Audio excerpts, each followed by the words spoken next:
السلام علیکم ورحمۃ اللہ وبرکاتہ نحمده ونصلي ونسلم على رسوله الكريم وعلى آله وأصحابه أجمعين أما بعد فأعوذ بالله من الشيطان الرجيم بسم الله الرحمن الرحيم يا أيها الناس اتقوا ربكم الذي خلقكم من نفس واحدة وخلق منها زوجها وبث منهما رجالا كثيرا ونساء واتقوا الله الذي تساءلون به والارحام ان الله كان عليكم رقيبا صدق الله مولانا العظیم۔ درود شریف پڑھیں، اللہم صلی علی سیدنا و مولانا محمد معدن الجود والکرم وآلہ وصحبہ وبارک وسلم۔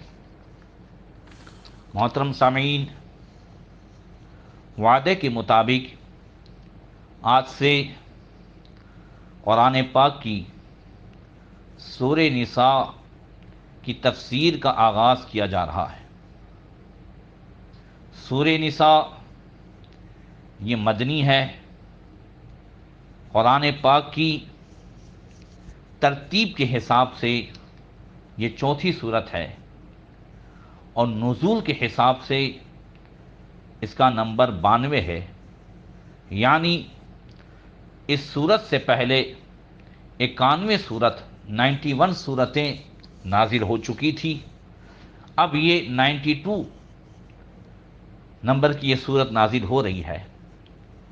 آپ جانتے ہیں کہ قرآن پاک میں نزول کے حساب سے سب سے پہلی سورت اقرا بسم ربک ہے، اور ترتیب کے حساب سے پہلی سورت سورہ فاتحہ ہے۔ ایسے ہی سورہ نساء ترتیب کے حساب سے چوتھی سورت ہے، اور پوری سورت مدنی ہے۔ مکی اور مدنی سورت کا مطلب یہ ہوتا ہے کہ جو سورتیں ہجرت سے پہلے نازل ہوئی انہیں مکی کہا جاتا ہے، اور جو سورتیں ہجرت کے بعد نازل ہوئی انہیں مدنی کہا جاتا ہے۔ مکی و مدنی ہونا تو یہ حضور کی صفت ہے، مگر اللہ تبارک و تعالی نے اپنے محبوب صلی اللہ تعالی علیہ وسلم کی عظمت کے لیے یہ قرآن پاک کی صورتوں کو بھی مکی مدنی بنایا۔ یہ ایسے ہی ہے جیسی جڑ ویسی شاخیں اور پھل پھول۔ اللہ کے رسول صلی اللہ تعالی علیہ وسلم جدھر تشریف لے جائیں قرآن پاک وہاں نازل ہوتا ہے۔ سورہ نساء میں 24 رکوع ہیں اور 176 آیتیں ہیں۔ نساء یہ عربی میں عورتوں کو کہا جاتا ہے۔ اس صورت میں سب سے زیادہ حقوق العباد کا بیان ہے۔ بندوں کے حقوق، اسی کے ساتھ ساتھ جانوروں کے بھی حقوق،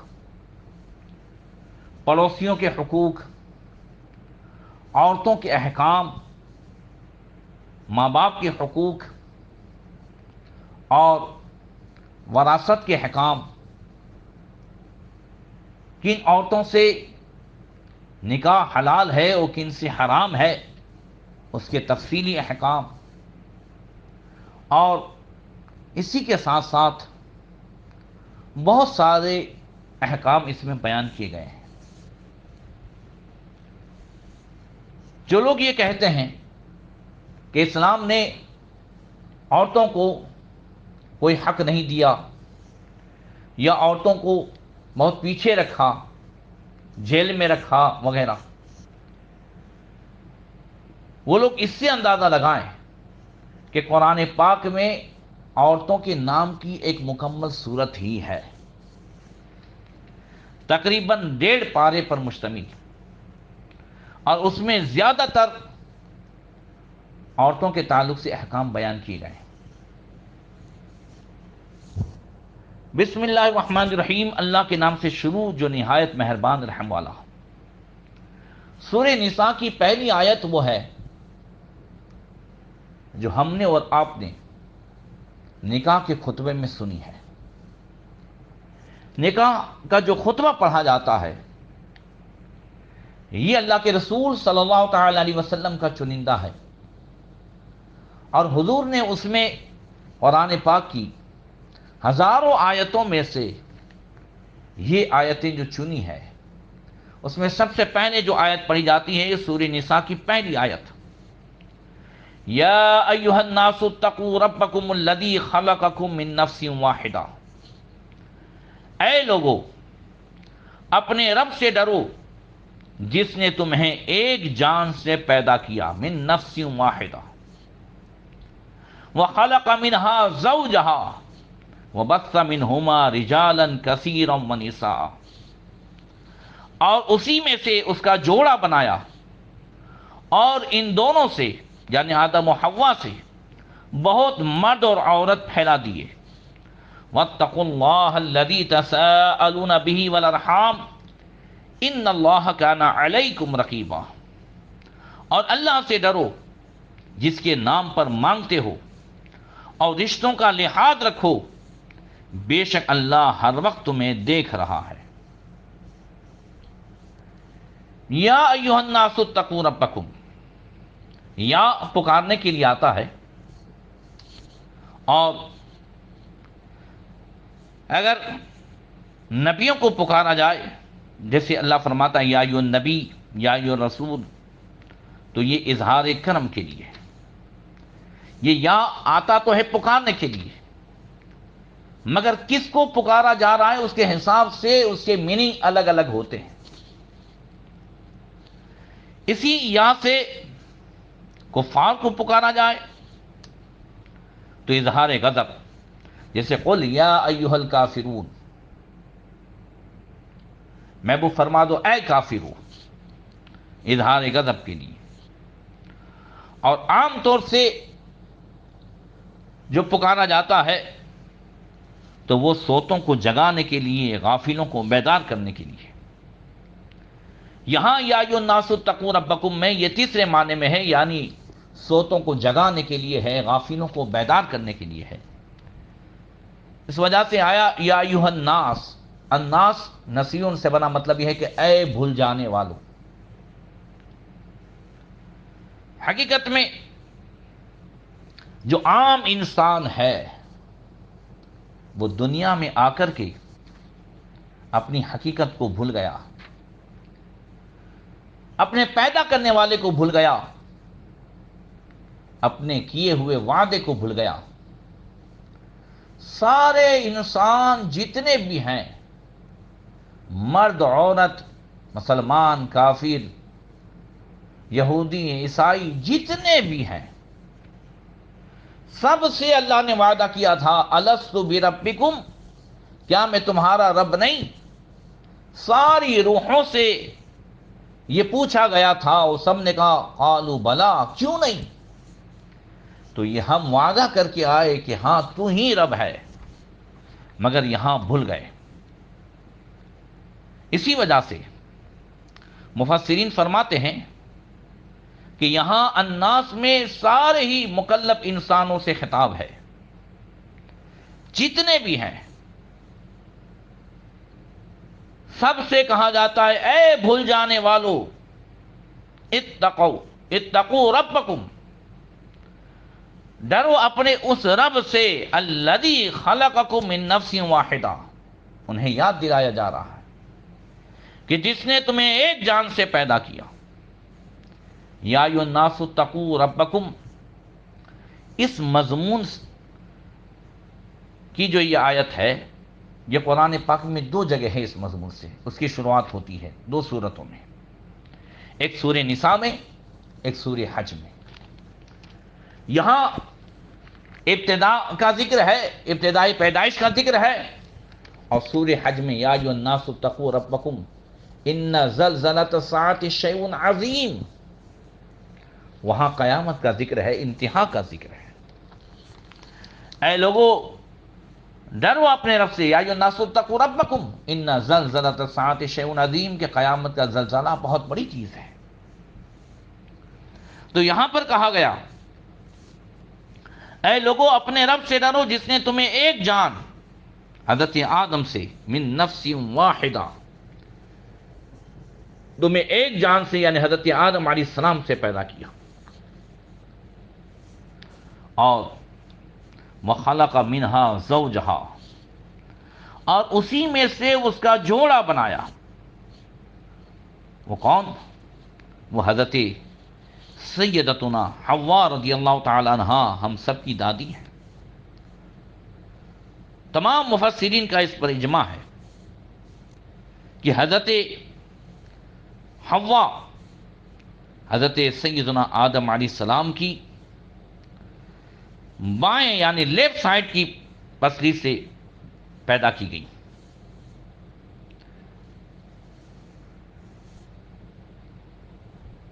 حضرت حوا کی پیدائش بے جان مٹی سے نہیں ہوئی، بلکہ جاندار حضرت آدم سے ہوئی، اس لیے آپ کو حوا کہا جاتا ہے۔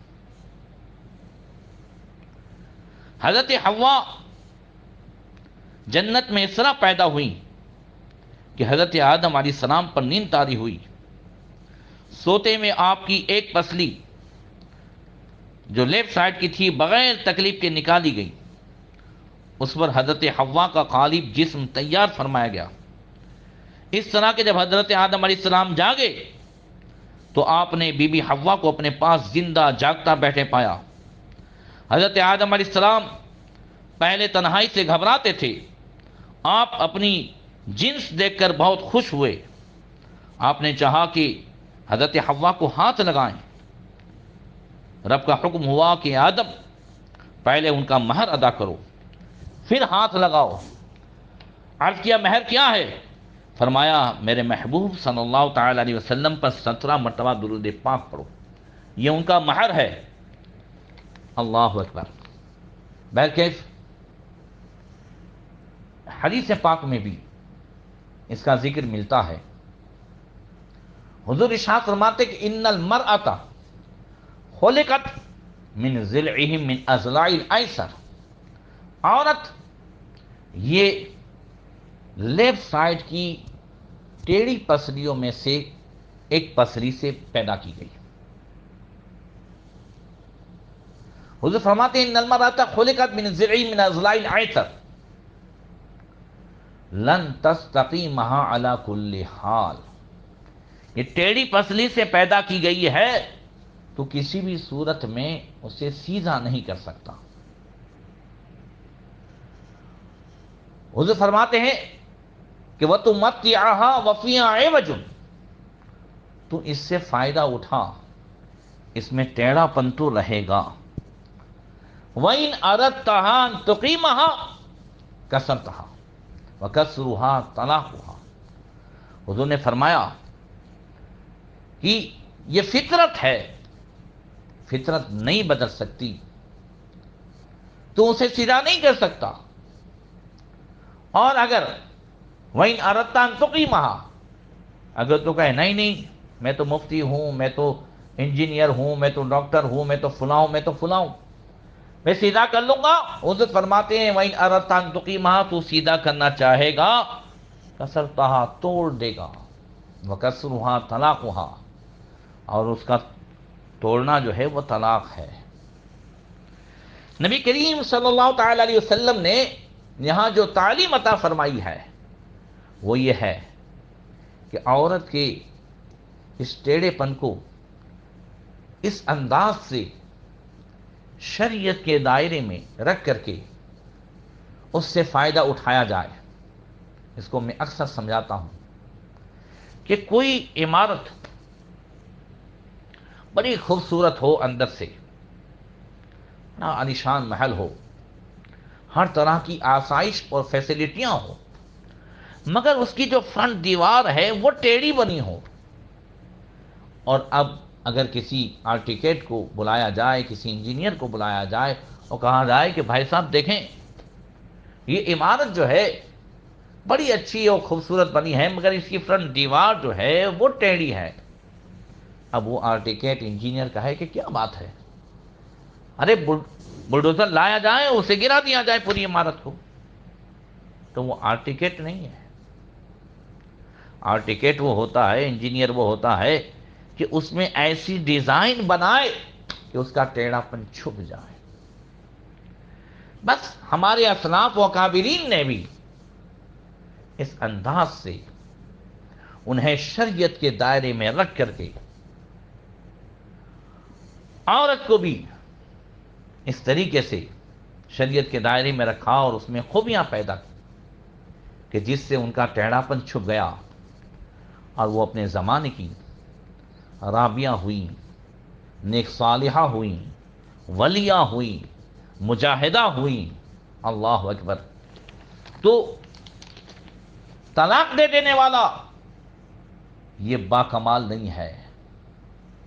اس تمام تر کجی و ٹیڑھے پن کے ساتھ اس سے فائدہ اٹھانے والا، یہاں فائدے سے صرف نفسانی فائدہ نہیں ہے بلکہ حقیقت میں بچوں کی پرورش اور گھر کو ایک جنت کا نمونہ بنا دینے والا وہ شخص باکمال ہے.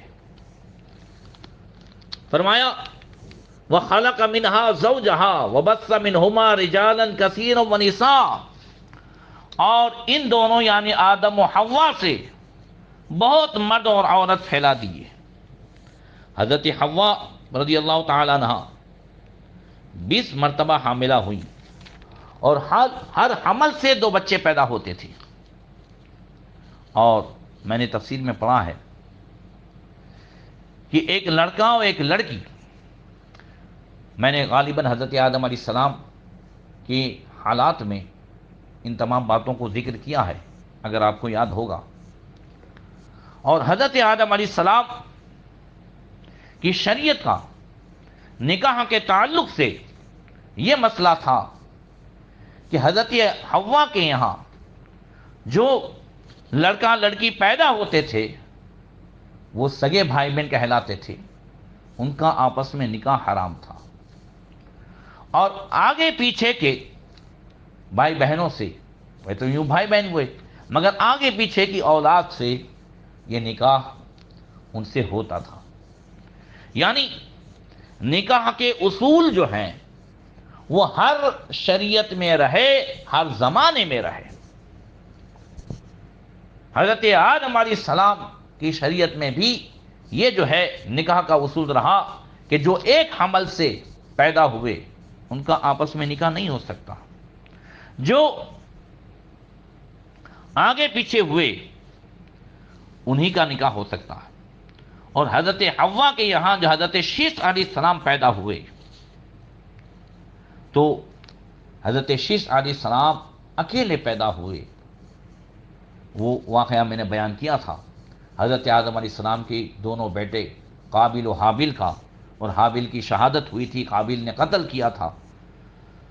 تو اس وجہ سے حضرت شیث علیہ السلام یہ اکیلے پیدا ہوئے اس لیے کہ ان کی پیشانی میں نور مصطفیٰ جلوہ کر تھا. حضور جہاں بھی رہے وہ یکتا رہے. مصطفیٰ ذات یکتا آپ ہے، یک نے جس کو یک بنایا آپ ہیں. پھر فرمایا وَاتَّقُوا اللَّهَ الَّذِي تَسَاءَلُونَ بِهِ وَالْأَرْحَامَ،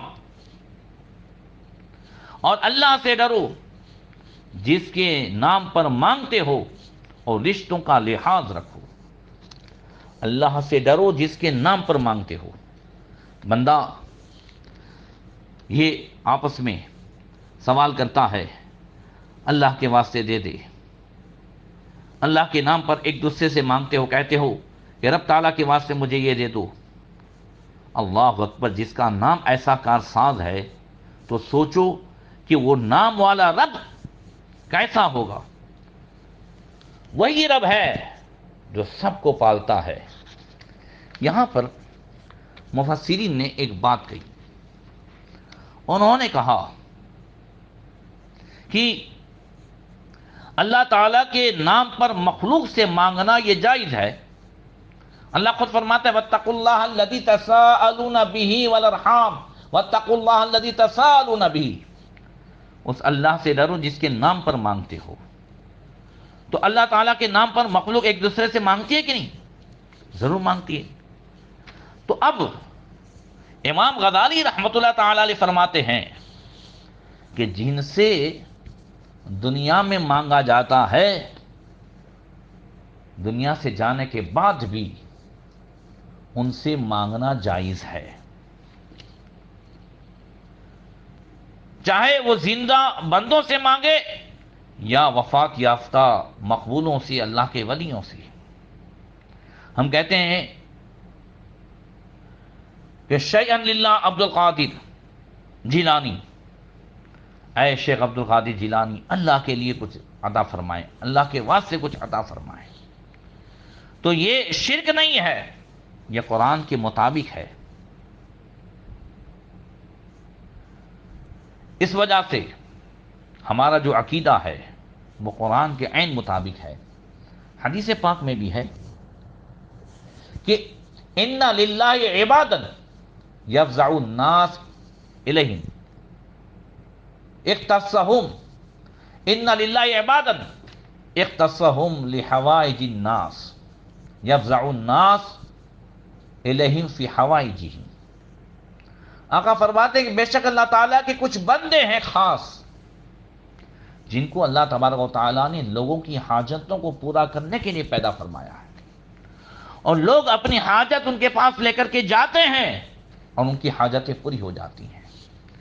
حضور غوث پاک حیات تھے تو لوگ ان کے پاس اپنی حاجت لے کے جاتے تھے، حاجتیں پوری ہو جاتی تھیں، اور آج قبر انور میں ہے تب بھی ان کے واسطے سے حاجتیں پوری ہوتی ہیں۔ غریب نواز حیات تھے، اولیاء کرام حیات تھے، ان کو جب حیات تھے تب لوگ اپنی حاجتیں لے کے جاتے تھے، اور جب آج قبروں میں ہے تو ان سے حاجتیں مانگی جاتی ہیں۔ یہ قرآن و حدیث کے عین مطابق ہے۔ اب اللہ فرماتا ہے واتقوا اللہ الذی تساءلون بہ والارحام، اس اللہ سے ڈرو جس کے واسطے سے مانگتے ہو آپس میں، اور ارحام رشتوں کا لحاظ رکھو۔ انشاءاللہ تبارک و تعالی آئندہ کل اس تعلق سے، رشتوں کے تعلق سے اور آگے یتیموں کے تعلق سے اگلی آیت میں گفتگو ہوگی۔ اللہ تبارک و تعالی ہمیں اس پر عمل کرنے کی توفیق عطا فرمائے۔ السلام علیکم ورحمۃ اللہ وبرکاتہ۔